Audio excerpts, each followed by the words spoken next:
All right, we're live, guys. What's going on? We're going to do some artwork this morning. Give me a moment. I need to, if you're checking this out in the future, thanks a lot for swinging by. I would ask that if you're already familiar with the channel, go ahead and skip ahead the first minute. That way we can get past all of our load up and intros. I have to do a link. I have to post links to the check that's there. Sorry, I'm messing around with my screen a little bit. All right, yeah, I have. You don't get the link to the video until the video actually goes live. So there's a time delay between me being able to actually get started and me doing all the social media posts and links and stuff. So I am going through the process of doing all those links. So if you're catching this in the future, skip ahead a minute and I'll catch you after the bounce. But for the rest of us that are caught here in space-time, here and now, my name is Phil Kearney. What's up? I create role-playing games. I illustrate them and I publish them online. And we're creating content for Dungeons & Dragons 5th edition using the new 2024 rules. We're making an adventure here for characters level 7 and 8. You can see the book cover here on screen. Crystals of Mabar. It's we're fighting undead and demons in the Carnwood of Karnath on the continent of Corvair. It's for characters level 7 and 8. And I think I just finished my intro. Oh, so yeah, we're doing artwork for the book. That was the book cover. Here's interior art. It's a 16:9 format. So for me, it's full screen. I think it's probably gonna look a little weird for you on YouTube. But 16:9, and then each, so like on your device, like a tablet or like my widescreen or your phone, it fits horizontally. Each column is 9:16. So you can look at the full page horizontally or each individual column horizontally, and it will comply with how our devices are proportioned these days. It's 12-point base font, so it's incredibly to read for most people that have vision. And so if you think this stuff is cool, like, subscribe, hit the bell icon for notifications. We're going to get into our artwork here in a hot second. Here's a bunch of other books that I've created. They all have 100% free preview, so if you click on the preview link, you can look at both my art and my ideas. Discord if you want to get involved in playtesting. And that's enough of my yammer. So let's get actually started on today's event. We're continuing interior artwork. That sits. That's it. Okay, cool. We're all in a check. Yeah, we're in a good space. Okay, cool. So let's continue. We are illustrating a ghoul, or I haven't decided yet, ghast, crawling out from a grave. We're going to do texturing next. That's right, we're doing texturing. So here's the reference image that we're using for our terrain environment. This is another one of our illustrations that's further back in the book. I think we made this around episode maybe like 410 maybe. Let's grab this color reference here and start filling this terrain in. We're going to grab our fractal texture brush, which is generally what we've been using for this soil effect. That's not dark enough. Let's drop it all the way down into black. There we go. That's what the there is something crazy, lazy, hazy going on. Give me a second. I'm refamiliarizing myself with the piece real quick. Text.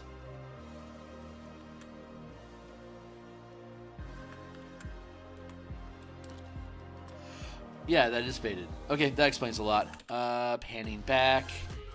That's the gravestone. There we go. This is where I'm supposed to be. Thanks, everyone. Let's take this one to 40.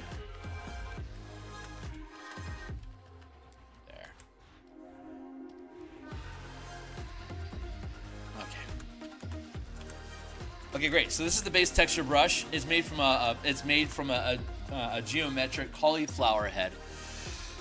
What we do is to match the perspective of the piece. Here's our perspective. So let's see how we can match that angle. We're going to compress the vertical scope so it can sit more in alignment with where the rest of the piece sits. I think it's actually a little bit flatter than that. We're going to go with let's start there. Yeah, I bet that's gonna feel good. So we're just going to start off and put in some layering like this.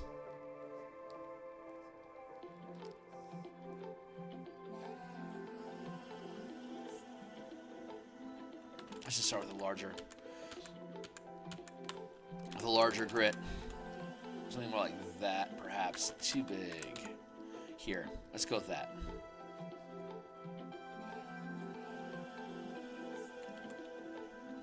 I'm going to grab a similar brush for our eraser.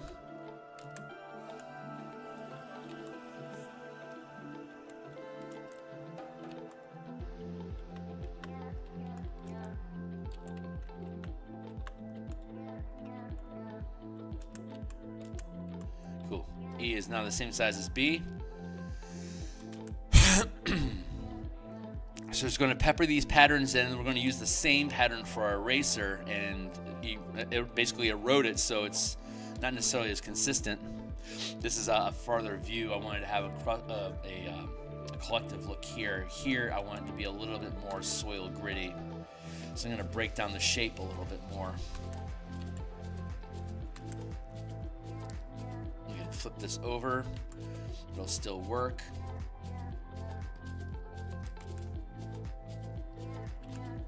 As we move further away, we want to drop the size of the brush.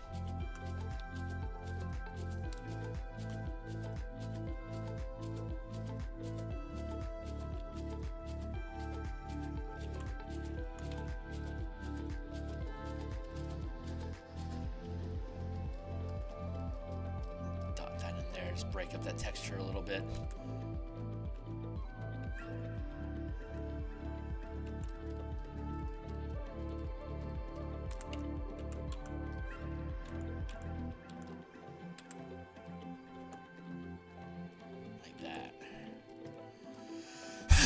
If I just do it enough, it looks gritty.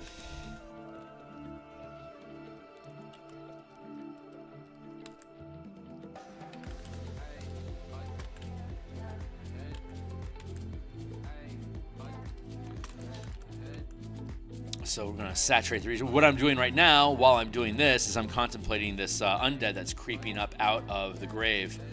That needs to be, that'll be the next thing that we're going to illustrate once I get done with this initial grit.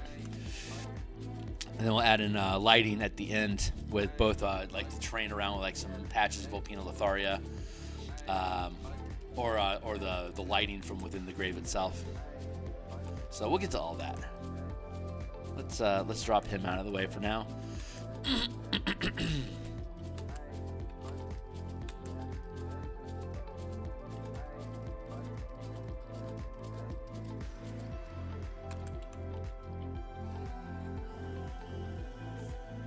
Like that.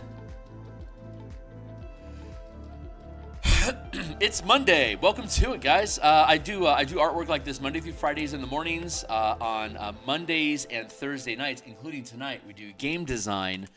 Currently, we're designing a Mecha Kaiju campaign using the Spelljammer rules I published that are linked down below and free to read, and Eberron. So it's characters in orbit in the Tears of Cerberus, the asteroid belt that surrounds Eberron. It's colonized in this campaign. It's been colonized by various nations and factions, and there's a massive wealth of resources out in orbit in the form of like precious materials, gems that can be harvested and then brought back to Eberron. So in this campaign, our scope of it isn't to actually go to Eberron, but to stay in orbit. The characters are acting as the like quote unquote sheriffs of an asteroid mining community. So they're both the merchant caravan that brings materials back and forth between different communities, but they're also the sheriff, in that they're a carrier ship that when kaiju attack communities, it deploys mecha, which are characters, normal D&D characters, operating spelljamming ships using the action economy and wild shaping sort of aspect of in my Spelljammer, when when you pilot a ship, you're effectively basically using wild shape on yourself. The ship is like a 50-foot ship, is always a 50-foot ship, but when you pilot it, your action economy and your stats and stuff are imbued by what the ship is. The materials that the ship has will set your armor class and what kind of damage reduction you have against small weapon fire. Your character, like all your class features and spell casting and maneuvers and stuff can all be used while you're piloting the ship at the scale of the ship, which is for mecha at the 50-foot scale instead of the 5-foot scale. So everything's upsized. Currently, our characters are in 20-foot mecha. So they can go from, there's 5 ranks of mecha. It's first rank, second rank, third rank, fourth rank, fifth rank. It's 10 feet, 20 feet, 30 feet, 40 feet, and then it caps out at 50 feet. So, and the weapon damage that you have scales up just like in the Monster Manual. When you're a larger sized creature, you deal extra dice of damage when you attack. The Spelljammer system does the same thing. So anyway, we've developed these mecha rules. This is all just how my Spelljammer works in general. So like if you're 50 feet or in larger ships 250 feet and you have 3 attacks per round because you're an 11th level fighter and you happen to be piloting, you can make 3 melee attacks with your ship. And you have like all your melee, like all your weapon barrage crew on your back. You're like effectively like on your back or like in your belly are where all the siege weapons are at and all the people crawling around you. That's what it feels like while you're the ship pilot or otherwise connected to the ship or focusing on instead of being alignment or instead of being concentration or attunement, it's focus, which is a attunement you can sustain while you concentrate. Is effectively how that reads. So you sit down in a Spelljammer or they're called amplification devices, spelljamming helms, orrery stations, and eldritch cannons. These are all amplifiers that take your magic and expand them to the 50 or 500 foot scale so that you can interact with your spells like normal at the 50-foot scale when you're running around these mecha. At 20 feet, you're effectively like a small-sized creature in a 5-foot square. And as you get larger and larger, you'll eventually fully occupy that space at the 17th, 5th rank level. Meanwhile, our kaiju could be anywhere from 20 to 500 or even 1,000 feet in size.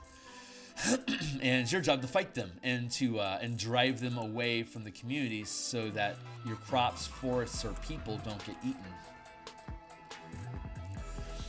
Or like in the case of a rust monster, it could attack an iron mine and start dropping its antenna feelers down the shafts and churn all of the exposed ore and ash and then hoover that up, kind of like an anteater. It's the same sort of effect. So having I think that's what we're going to do. We're going to do kaiju size. For sure, we're going to do kaiju size rust monsters, and we'll see what other fun creatures might like. If anything we can think of kaiju size that could potentially attack a community or a facility, that's the space that we want to explore. Let's do this like that, and then again fading these down.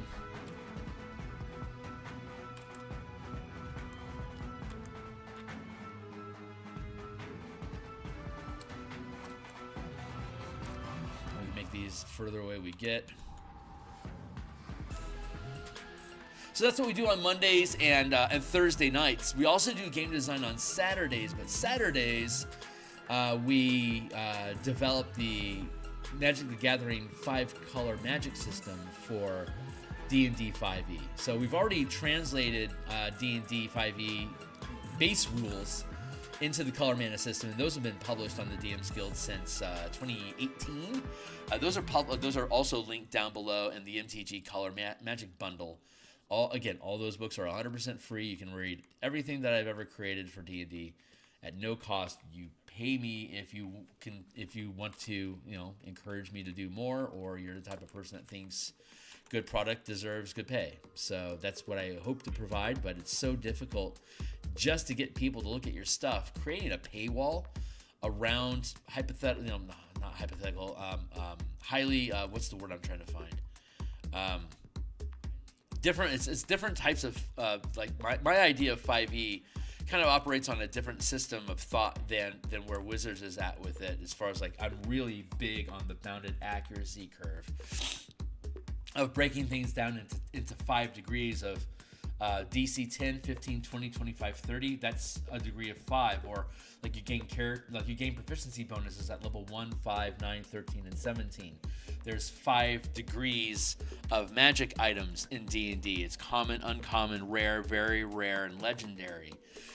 A half caster has spell levels 1 to 5, but a full caster has cantrip 1, 2, 3, 4, 5, 6, 7, 8, 9. So everything inside the D&D 5e game engine is built on 5 tiers.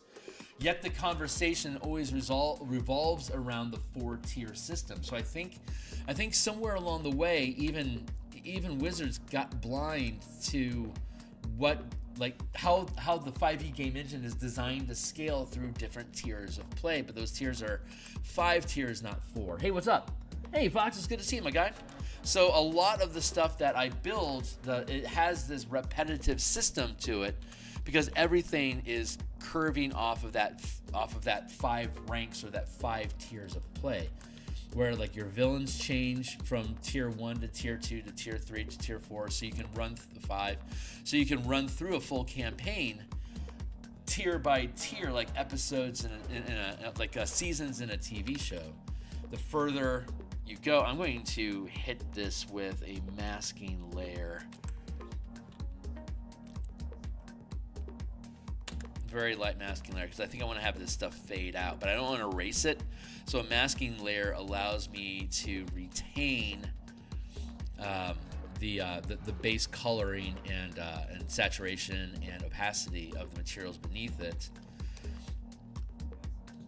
while fading it down. So it's like a screen, an opaque screen that makes the texture itself invisible in the pieces. Anyway, you get it. It's fading some of this out like that. I should probably not like that. Bring it back into here.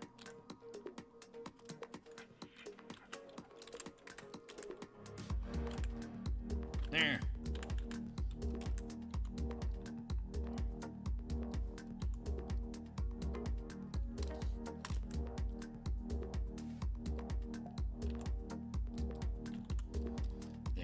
What was I thinking about?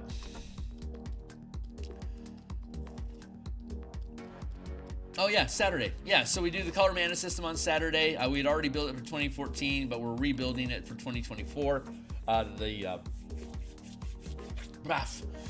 So that's typically what I do on a Saturday. Once we get this adventure, by the time this adventure is done, our prep for the Kaiju campaign should be complete.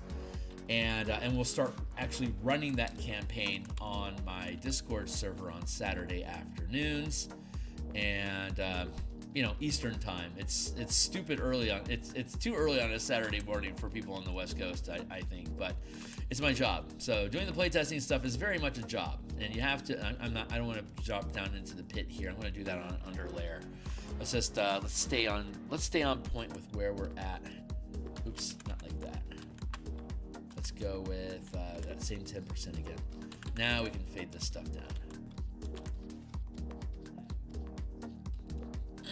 But today is Monday. I might have, depending on what's going on, I might have time to take lunch, log on, and work on 4th level spells for the color mana system.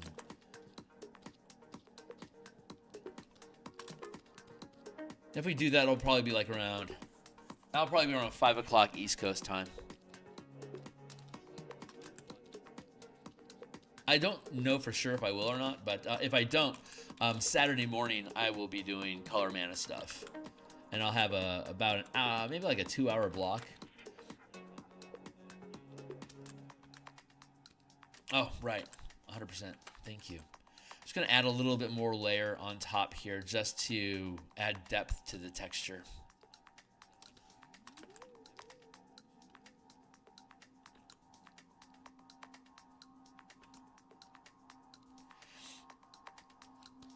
And then we'll be done with that. Where is that? 7 o'clock? Cool. We have another hour. Yeah, we have a little less than an hour to go. Perfect.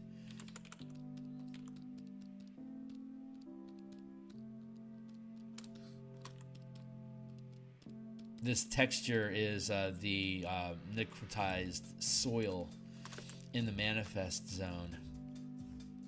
It depletes all of the life energy from the soil, and then unnatural Mabaran plants can grow from it, which they're harvesting for materials. Like the mushrooms that grow in here, if you boil them down, like out using a medicine kit or a poisoner's kit, you can boil down the mushrooms to make a salve that you can wipe on your eyes. It gives you dark vision until you take a short or a long rest. Etc., etc., etc. Stuff like that. Yeah, I like how that looks. Let's add this 10%. Chop away at this a little bit to break down that texture. But yeah, an extra layer that helps. I'll put some Volpina over here because it's kind of a bare patch. That'll feel good.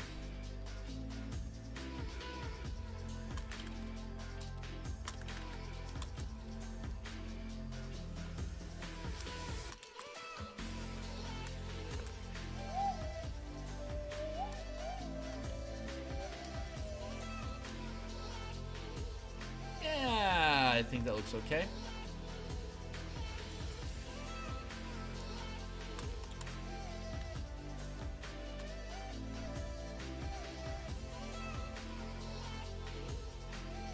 Yes, I think that does what it was I think that does what it is intended to do. So I'm now content with that. Let's move on to the next bit. I'm going to drop all of this. Wait, hold on.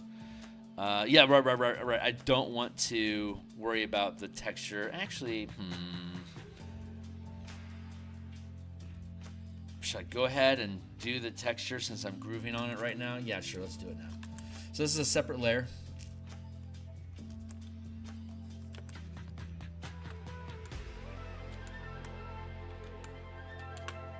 Where are you at?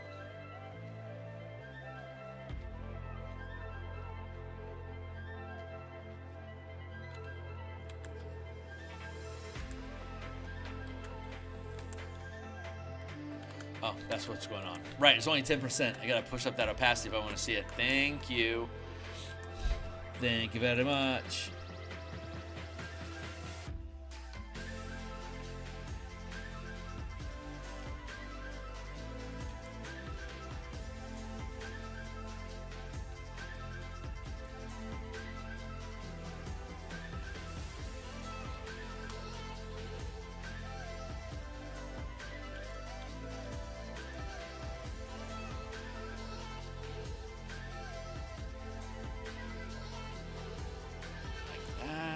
Chop it up.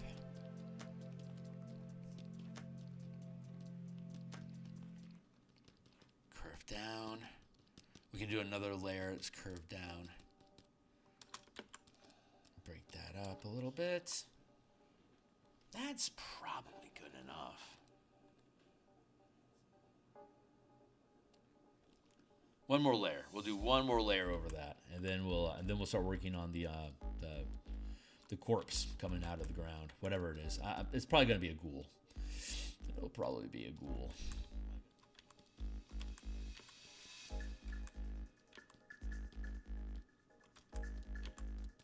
So we'll build out the silhouette, and then we'll work on the underlighting coming out of the grave.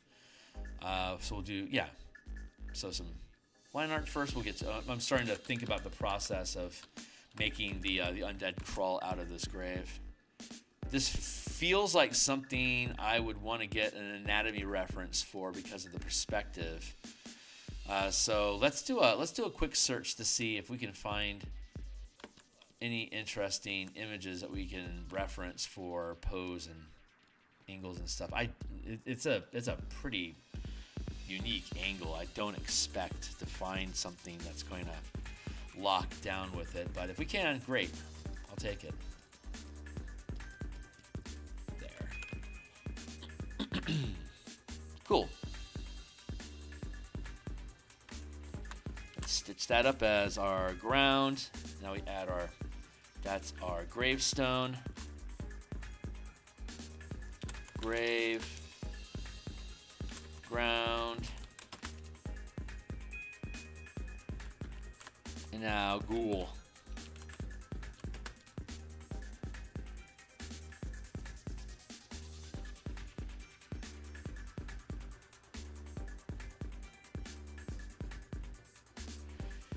Yeah, let's do a quick search and see if we can find something that might match this. Let's do undead crawling from grave. Image. Ooh. This one might be actually the angle that we want.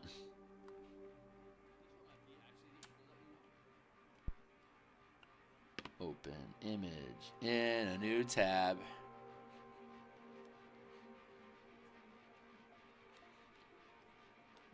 I think that's just gonna fucking do. If we transform.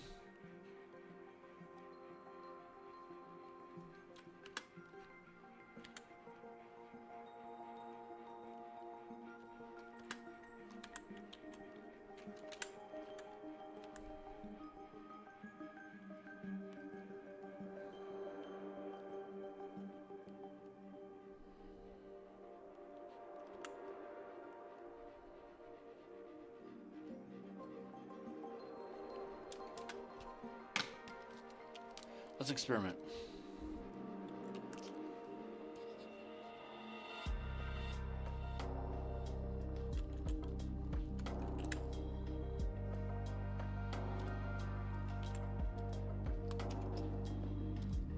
One second.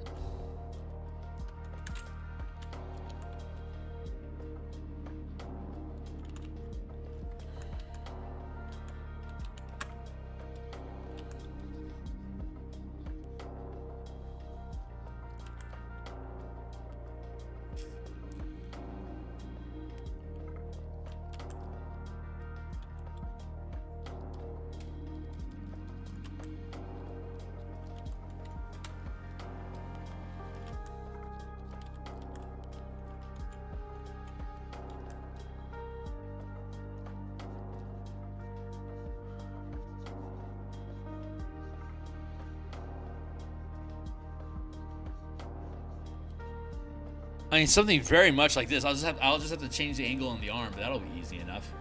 But yeah, I mean, this is pretty much the idea that we're looking for. It's not the kind of undead that we want, so we'll go utilize this one. Such a silly pose. I love it. But that's the dude that we want. So that's what we're gonna drop into here. It's either that guy or this one. And ooh boy, you're freaky. Maybe we'll go gassed. We will go gassed. I think that fits the flavor we have going on over here. That's fun. Anyway, so this is the idea that we're looking for. I can actually probably increase that a smidge. No, that's too much.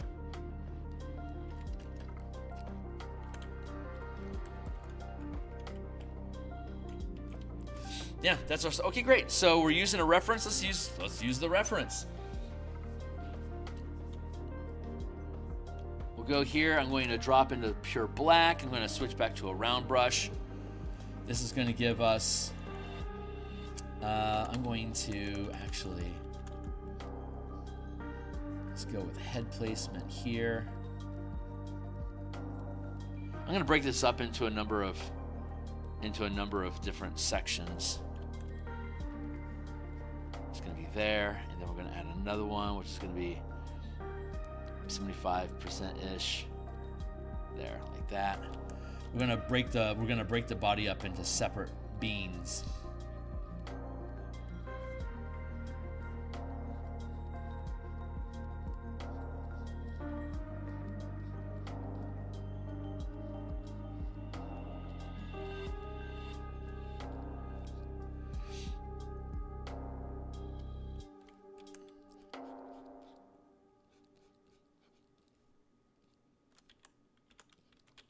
Zero.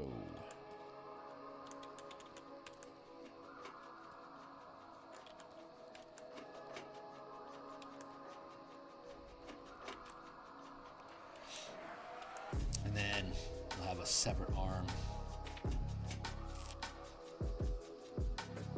This one is coming from, yeah, here. So I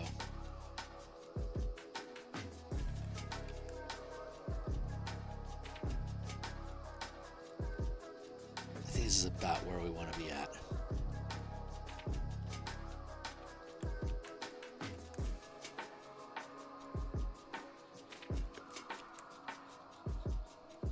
And we're not doing such radical foreshortening, so I'll broaden up the arm here to work across like that.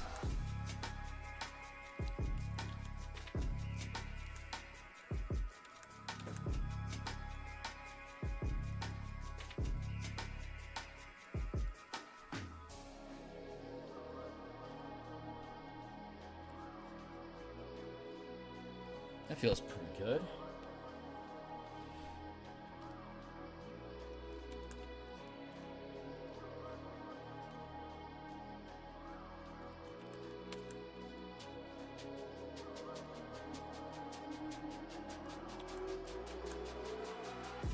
Yeah, something like that. I'm just going to bond these all together.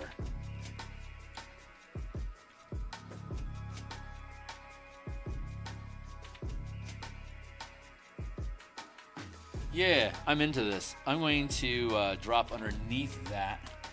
Yeah, we're definitely going to go with the ghoul. So I'm going to use this as our base color here.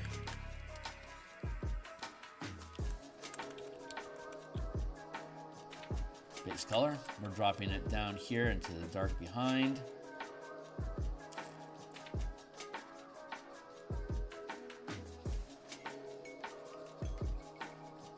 Timely timer, keeping time. Thank you, time.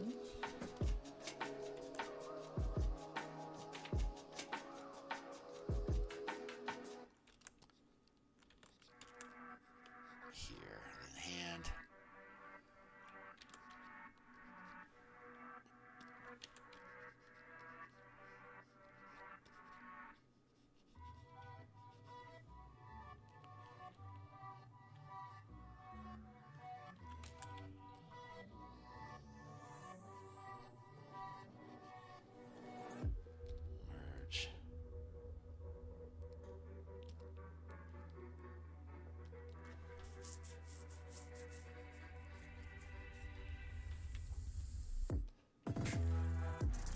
Okay, I'm pretty happy with that. So let's build out from there. Let's get into our swirls as we do.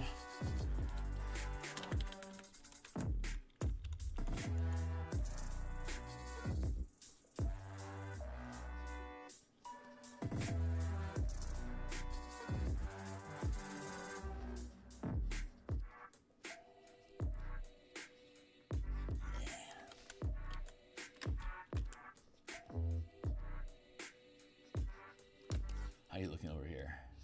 Yeah.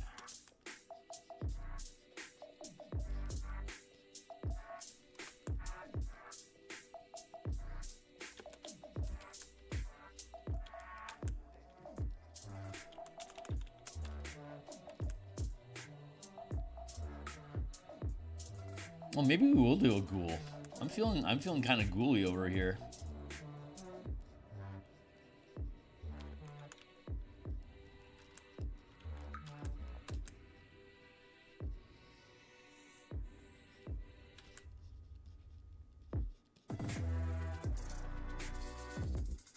In here, I'm getting just a better feel for the anatomy as he's crawling out, just to get some distortion going on. I think this is going to work really, really nicely.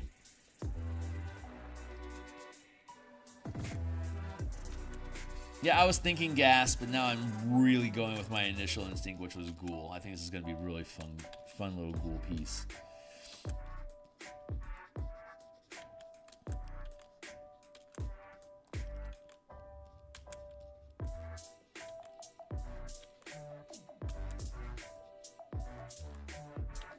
No, I can't do a ghoul because a ghast crawling out of a grave feels more sensible than a ghoul. Sorry, ghoul, you just got trumped.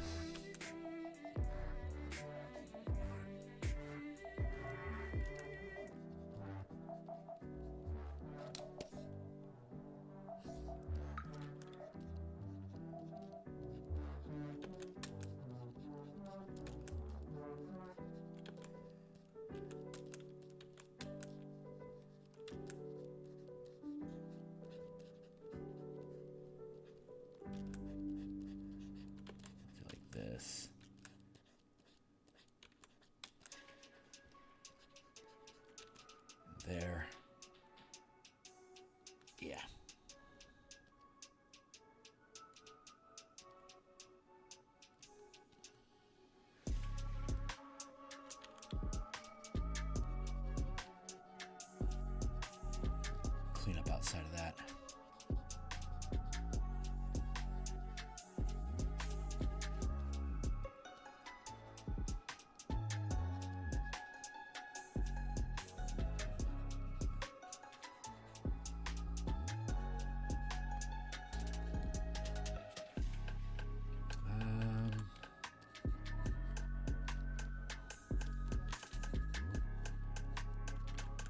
Yeah.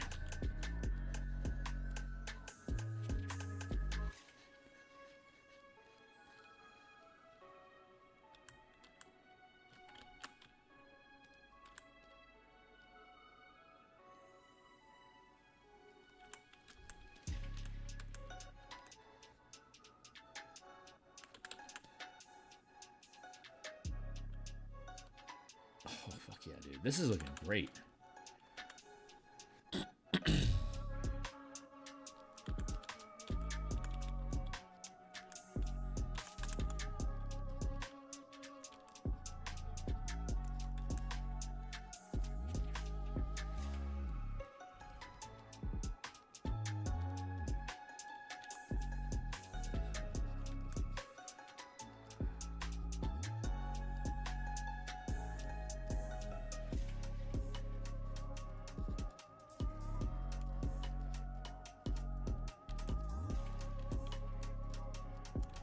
Yeah, we're going gassed.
Better perspective here. Help break that line, that barrier there. The hand and the tongue laying over. That's basically what's cinching it for me for Ghast versus Ghoul. Is this tongue gets to lay across the lip of the grave that's coming out of, so it gets to play with that perspective space of it heading forward. So that feels like a decent space. What if can I do this?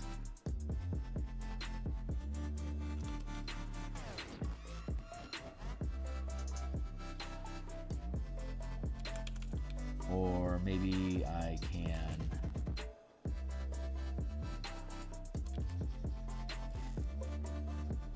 I need to find a way around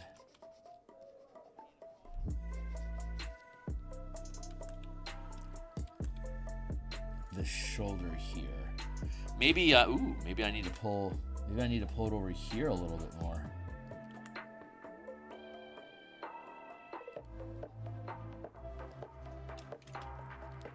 That way I don't have to worry about or I can put the backhand in like this.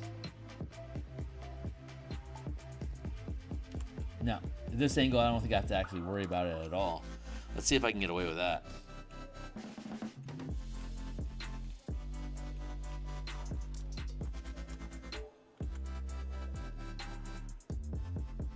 Look at that. Man.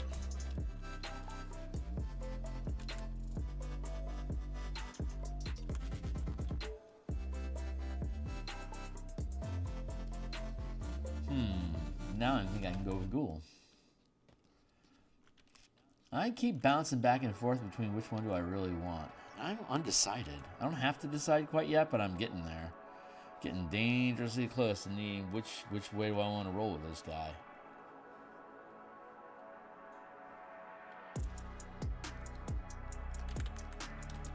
Feels pretty good. I think I want to pull that away from the text a little bit more. I want to give a little bit more breathing room over here in the border. There it is.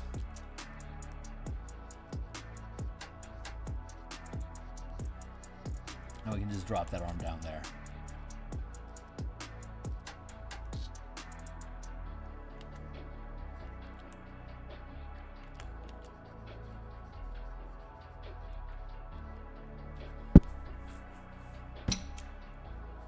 Yeah, I think that's going to be all right.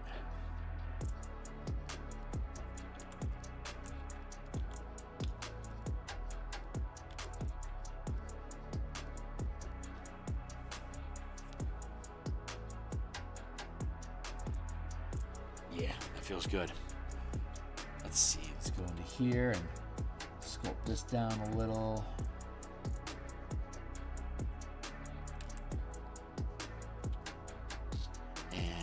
Let's take this and tone that down a little bit.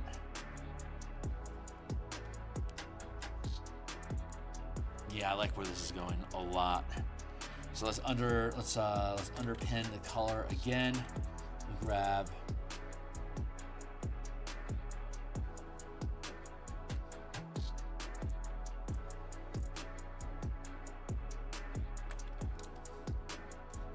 now we're gonna go with the jeez, I'm arguing so much about which one do I want. We're gonna go Ghast. It's because it's underneath the ghoul that I want it to be the ghoul. But I think the Ghast is more interesting.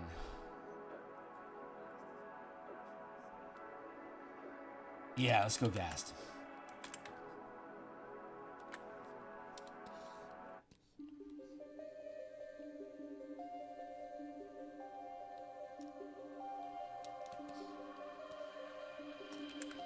It's got this blue going on. Up there it is.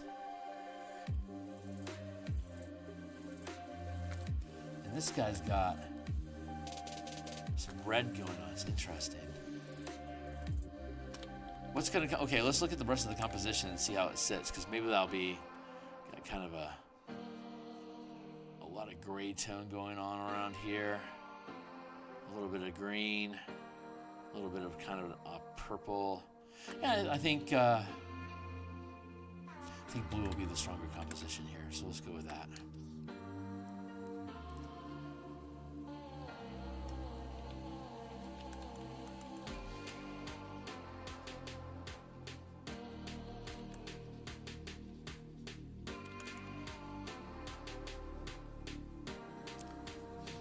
We'll figure out your fingers when we get there.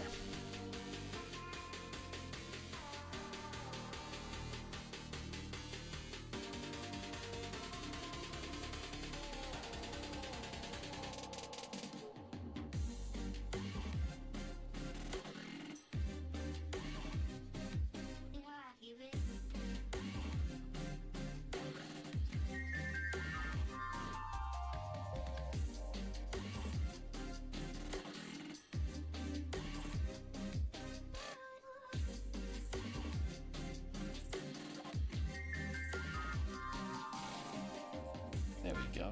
That should take care of that. We'll get his fingers figured out when we get there. We don't have to worry about it right now.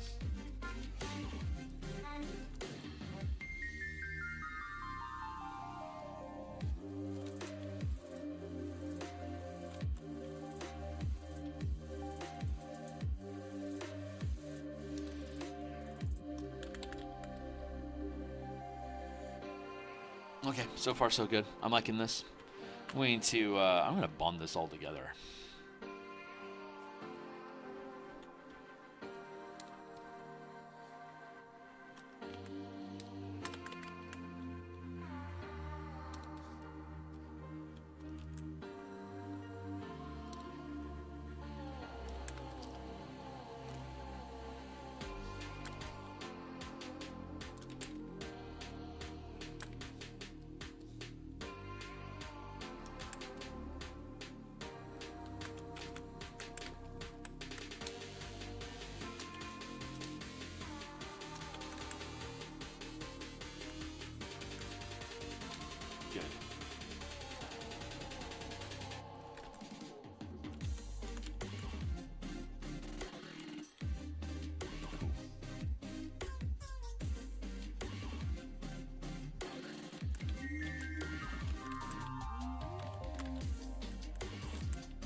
I've always enjoyed doing undead and skeletons and stuff. They've always been relaxing. You can be loose on the anatomy and still get the intent across. Rot will carry you a lot of the way.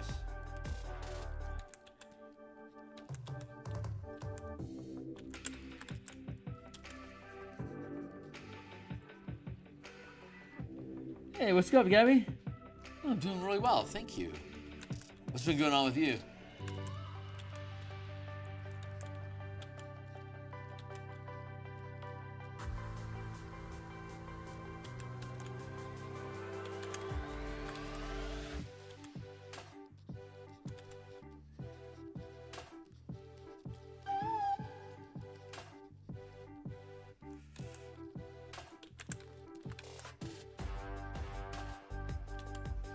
I'm kind of in a mellow space right now. I'm not super hyped or punching up at anything, or I'm just kind of vibing.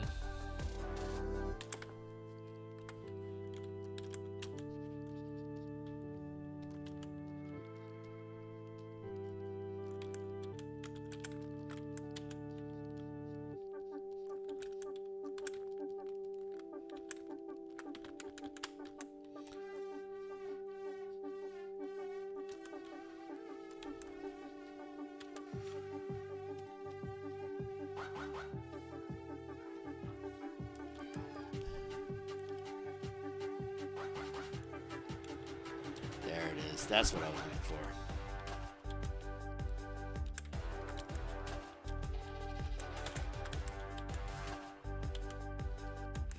Now you're starting to come together, buddy.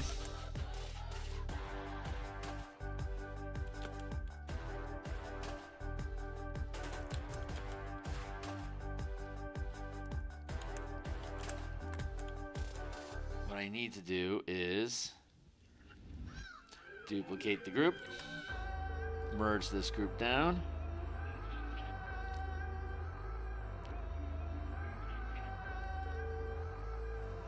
That way we can open this one back up. What I want to do is rotate this one. See how it's getting skewed? I need to fix that skew now before it causes me more trouble.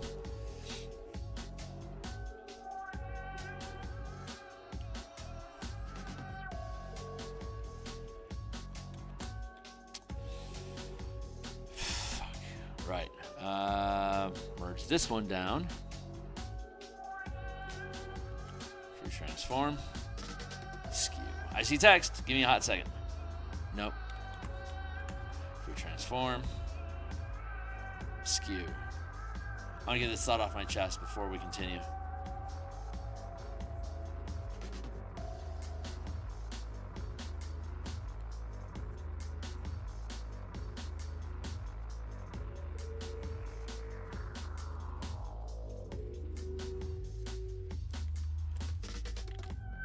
There, that feels better already. Hey, what's up? The party hasn't decided on what to do yet in my campaign, so I don't know what to prep. Oh my god, that's horrible. I hate that feeling. Hate. Yeah, I'm really militant about you tell me what you guys want to do before this session ends, so that I can start immediately thinking about what we've done here can lead into what's next. So I'm very pushy about that. Any time that they don't share information is less time for me to cycle.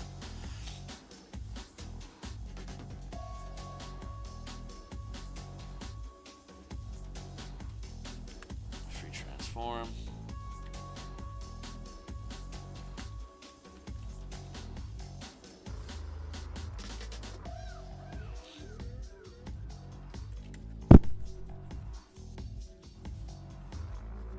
Still holds up. Actually, I think what I can do is oops, that's one of my timers. I got 40 minutes left? I've got 20 minutes left. So yeah, we're making progress. We won't obviously finish this piece today, but we're making good progress. I'm going to start painting over this.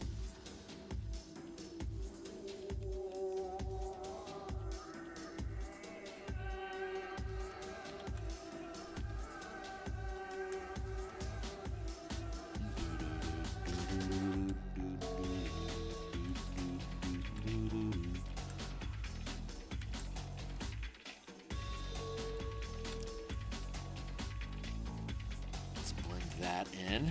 Blend to win.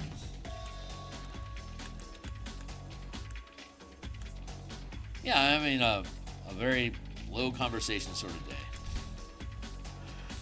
Maybe I won't stream at lunch. If this is all I'm gonna do, I don't know. I still want to keep working on 4. I want to work on 4th level. That's the next level, and I can probably get that done during a lunchtime. I don't know.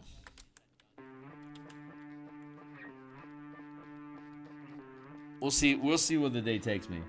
Do we blackmail the alchemist so we can get the hag's fertility charm back? Oh, neat.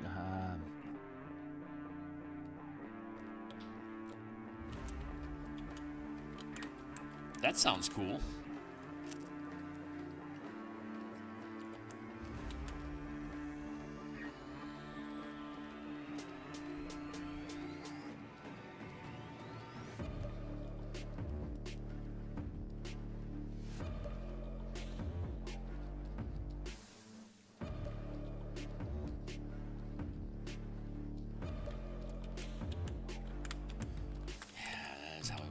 Let's break that out.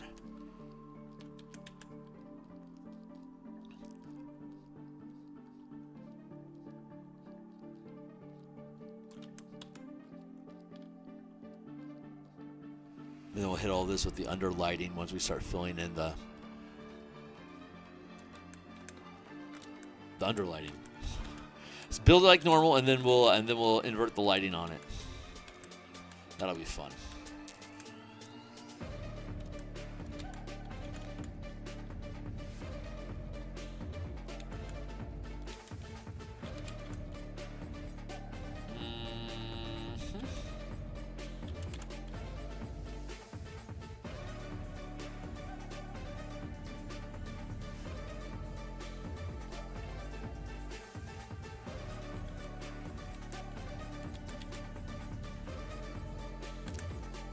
That's why I like the ghast, because the anatomy, the undead anatomy, the ghoul has flesh. The ghast is rotting away the most. So I think I'm gonna go with ghast after all. I know I've been whinging on this, but I've decided ghast is the right way.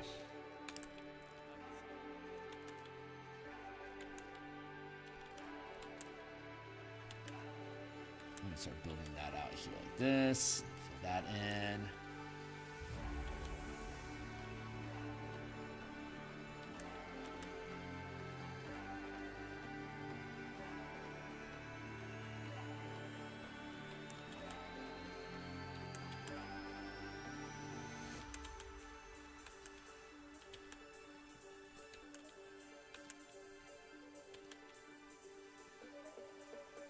I want to merge this in.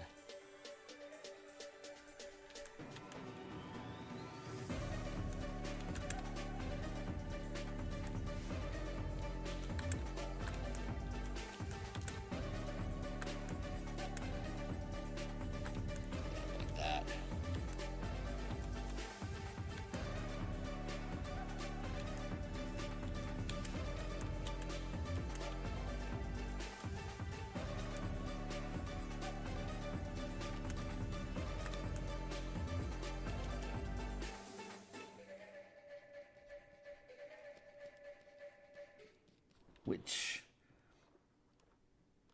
I need.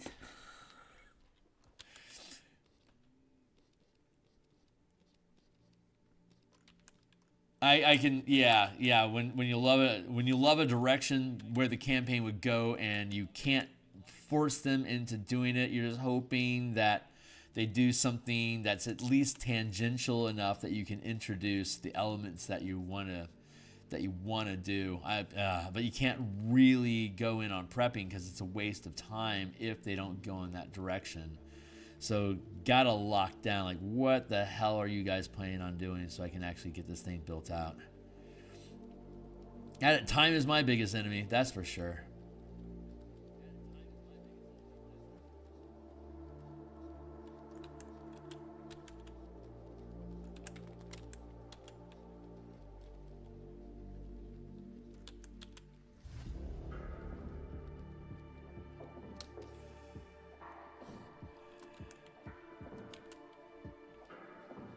Yeah, let's do it like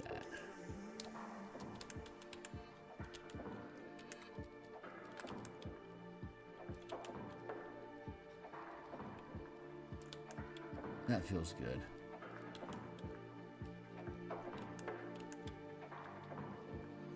Yeah.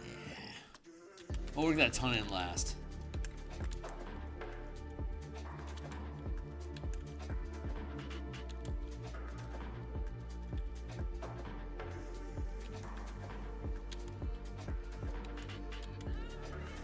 Oops, wrong button. Well, yeah, this is, yeah. Yeah. I like where this is at. I really, really like where this is at.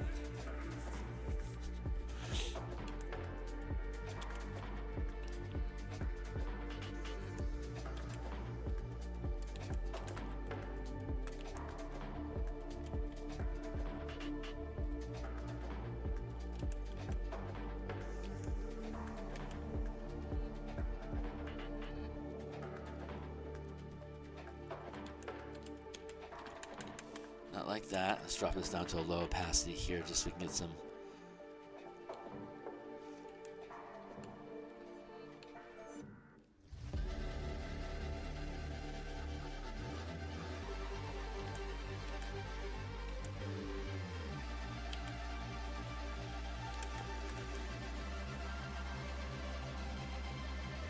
That's feeling pretty good.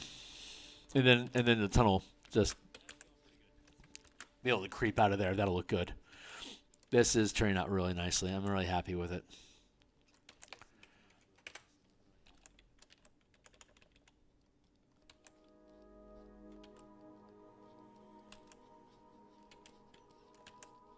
There.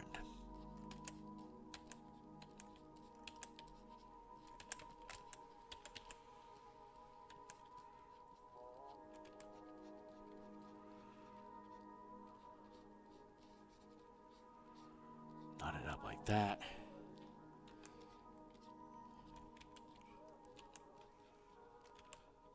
Let's bring that in a little bit.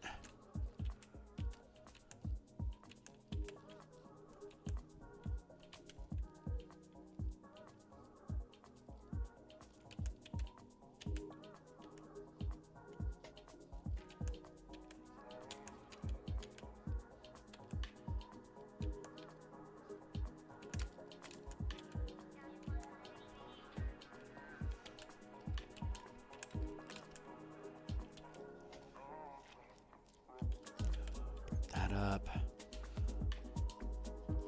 I like this mottling that we have going on here, but I want to bring that in like this.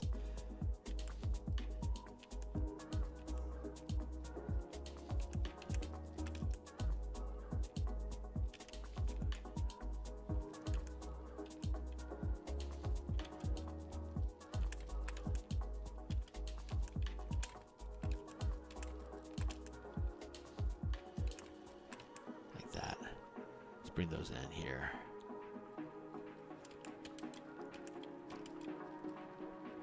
Blend that in here.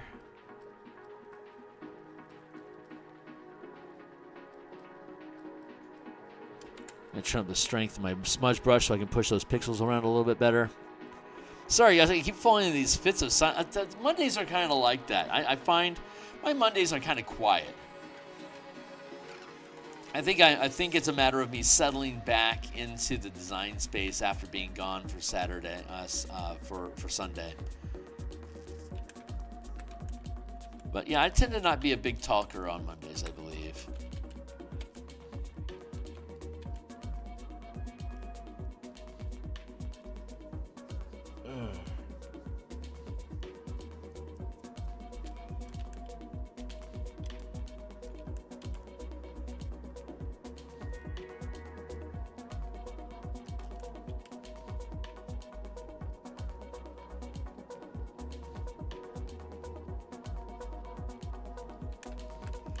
Can't get it's I gotta make sure I keep a good gritty texture.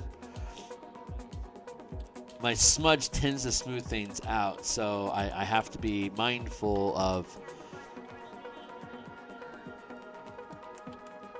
accidentally weakening the composition. There. What's up?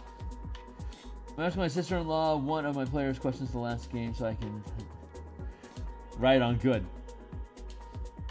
Good. I'm glad to hear it.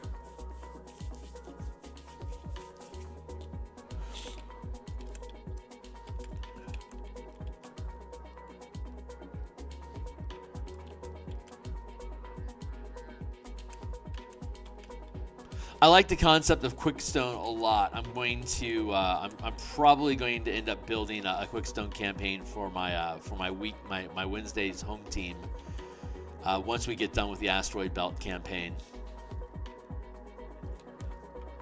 I'm playtesting an Asteroid campaign for the mecha mechanics that we're using in 5e, but I'm also running another Spelljammer Eberron campaign that's an orbital campaign that's more focused on delving than the mecha stuff. Occasionally they do a little bit of mecha stuff, but for the most part they delve into asteroids and kill Kyber. That's been a ton of fun. But I'm expecting a little bit of that in this playtest campaign that we're running, but I want the focus to be definitely on kaiju. That's the whole intent and purpose is to process kaiju, see how well they can fight them.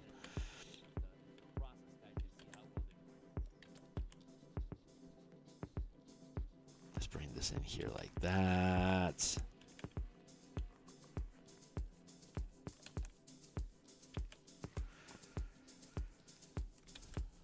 So I'm figuring that balance out. Just doing kaiju combat stuff I don't think that's going to hold people's attention for a few months. But I want to have a lot of it in there. So that's why we're baking all these other components into the campaign. So it's not just endless kaiju battles in asteroid orbits. You know, that can get boring after a while. But if we weave it into a bigger narrative, then it's going to be more fun to participate, I think.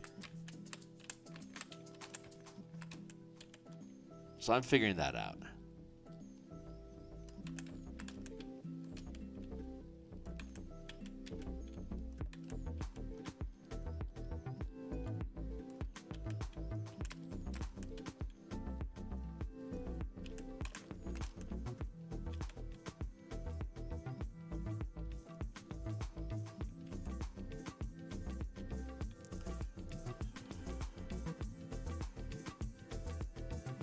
Head feels a bit big for where the body's at.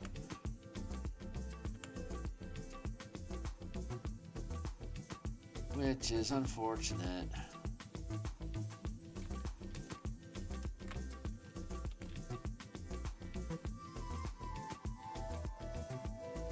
Let's bring that down a smidge.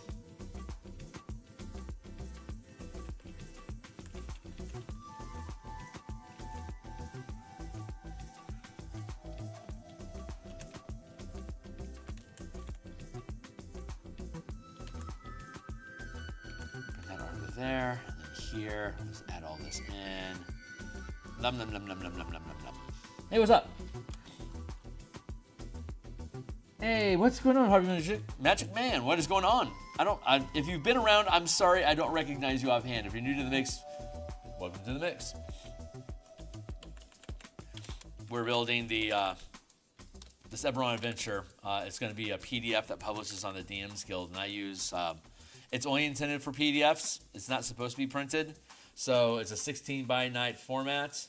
It fits horizontally. It's a 12-point font for your base font, so it's super easy to read. This is the monster manual section of it. These are the stat blocks for Gas, Ghoul, and Imp from the actual D&D monster manual. But with this 17 inches, 10 inches tall, and each column is 5.5 inches wide, and between the margins, it's 9. So 5.5 by 9. 17 by 10, both of them fit really well into this 16 by 9 format, either vertically or horizontally. So we had this large pocket of space at the bottom of the page because this is all the space that the stat block required.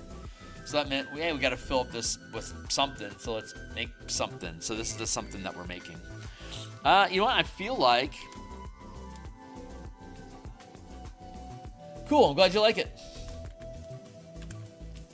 And there's gonna be underlighting coming up out of the grave, so that's gonna be interesting as well. I want to make sure I get these highlights in here to distinguish the mass.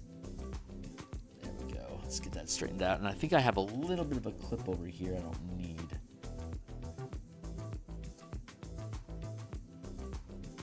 There we go.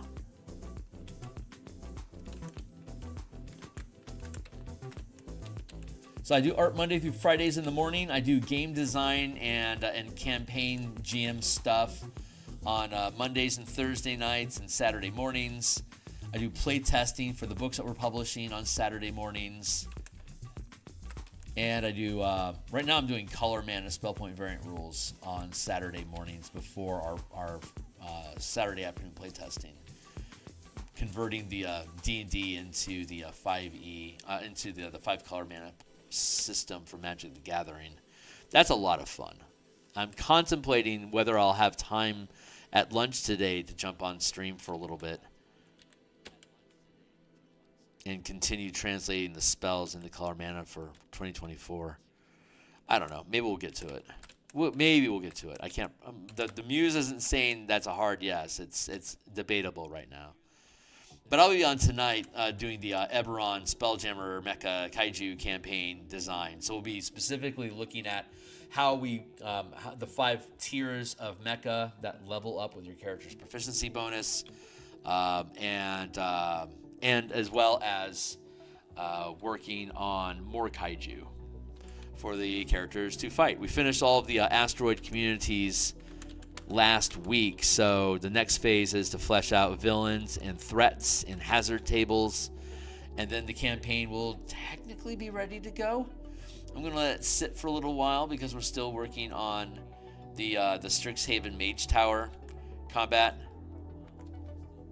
playtesting. I want to have that run its course, and then we'll fire up the Mecha Kaiju campaign. But we're coming close to end of necessary prep for that campaign.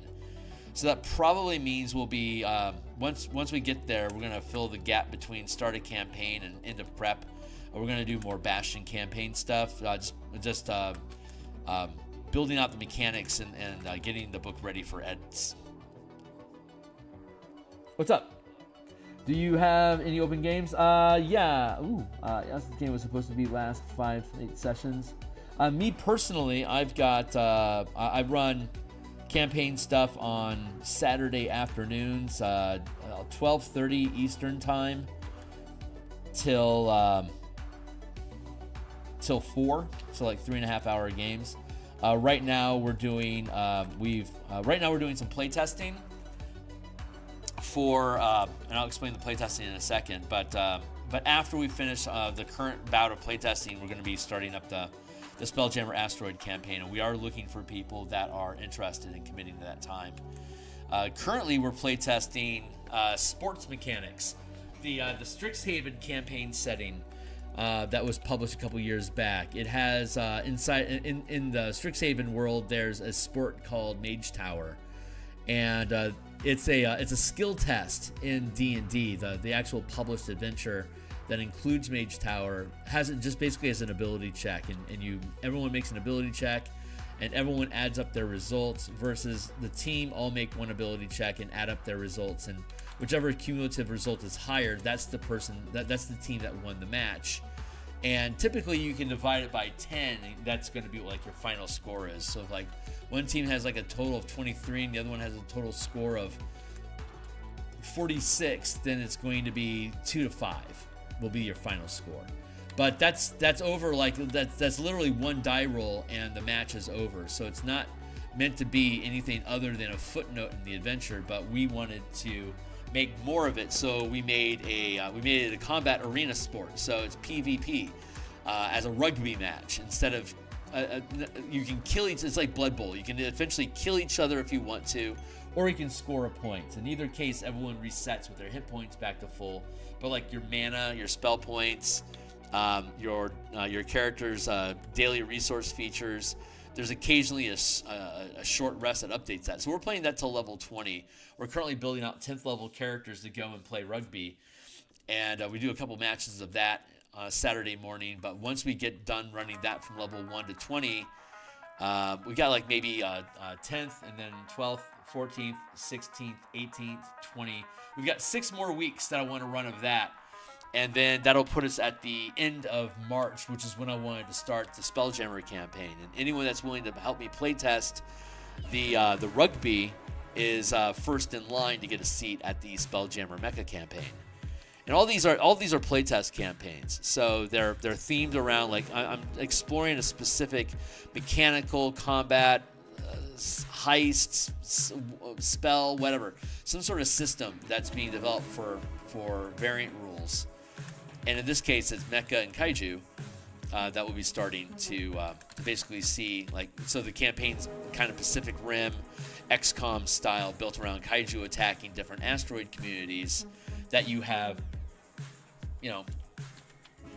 responsibility over as players, expressed through your characters. But it's like it's both like making decisions for the community, like at the Bastion tier level, or the Bastion level, and then individual combat on your characters at the 5-foot scale, the mecha combat at the 50-foot scale, and Spelljammer Vessels combat at the 500-foot scale. So we're going to be working on all those different scales, and the plan is to gain a level every 4 weeks, and then run from level 5, and then end with level 14 being the last level.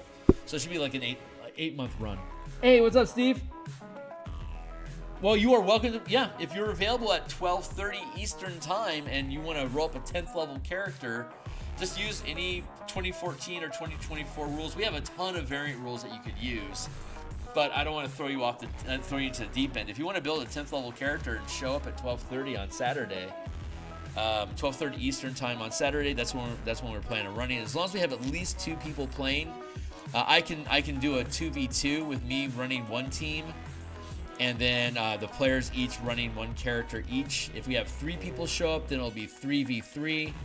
If 4 people show up, we'll go back to 2v2, but it'll be 2 players versus 2 players, and I'll just be a referee.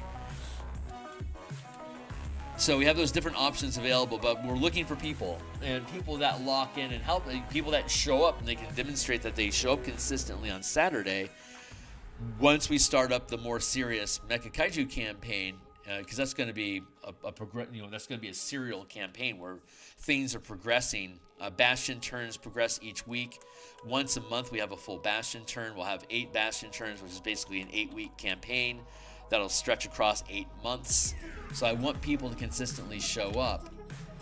And so I figure, well, if they're willing to show up and play rugby with us for for a number of weekends to demonstrate that Saturday morning is a stable time slot for them, then let's offer them the Kaiju campaign as well.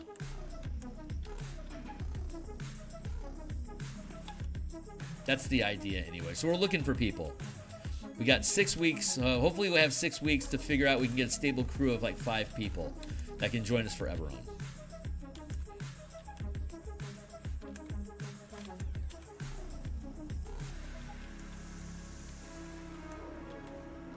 And I have 15 minutes left this morning. Is that right? Oh no, it's 7:58. Shit, I gotta go. It's 8 a.m. here in Seattle. I gotta go to my day job, so I'm gonna hit save here for now. We'll finish this tomorrow. That's a good piece. I like it. We'll finish this tomorrow. We do Monday through Friday artwork. I'll be back tonight working on the Spelljammer Mecha campaign, specifically structuring Mecha and building more Kaiju for the Mecha to fight. And it's in the link down, the description down below has a link to my Discord. You're welcome to join. Right on, dude. Yeah, there you go. Right on, my man. Sorry, I always trail a little bit on text. But yeah, jump in the Discord and stick around, poke around, see what you got. And I'll be back online tonight in about 10 hours. I'll be back on in about 10 hours, and I'll do Mecha Kaiju stuff for like maybe 3 hours, and I'll just talk shop and shit. So I'll see you guys then. Thanks a lot for hanging out, and welcome to the team. Harvey Magic Man, welcome to the team, my dude. See you guys later. Bye-bye.